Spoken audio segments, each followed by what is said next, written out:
এই মোমেন্টে তো দিশেহারা লাগা উচিত। তুমি জাস্ট নর্মালি তোমার বইয়ে টেবিলে থাকা বইগুলো একটু উল্টায় দেখো কতগুলো পেজ এখন পুরাপুরি নতুন চকচকা।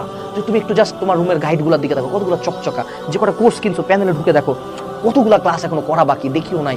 এবং তার পরবর্তীতে তোমার মায়ের রান্নাঘরে একটু যাও, তোমার বাপের রুমটাতে একটু যাও, তারপর দুইটা মানুষের দিকে একটু তাকাও যে দুইটা মানুষের লাইফটা কতটা কঠিন, কতটা কষ্ট করে তোমার মতো একটা নির্লজ্জ বেহায়া পরজীবীর জন্য তারা রক্ত ঘাম কে টাকায় রূপান্তর করে তোমাকে দিয়েই যাচ্ছে। তাদের কোনো আইডিয়াও নাই যে আমার সোনামণি বাচ্চা, আমার সোনামণি খুকুমণি, আমার প্রিয় ভালোবাসার ছেলে, প্রিয় ভালোবাসার মেয়ে এতদিন কিচ্ছু করে নাই, জাস্ট 4-5টা চ্যাপ্টার করছে, কোনো মতন পেপারটা শেষ করছে। তারা আশায় বুক বাঁধতেছে যে এই ছেলেটাই পাবলিকে পাবে, এই ছেলেটাই বুয়েটে পাবে। তোমার বাপ অফিসে গল্প দিচ্ছে যে আমার ছেলেটা খুব পরিশ্রম করছে, তোমার মা গল্প দিচ্ছে আমার মেয়েটা এবার খুব চেষ্টা করছে, বাড়ি থেকে বেরোচ্ছে না।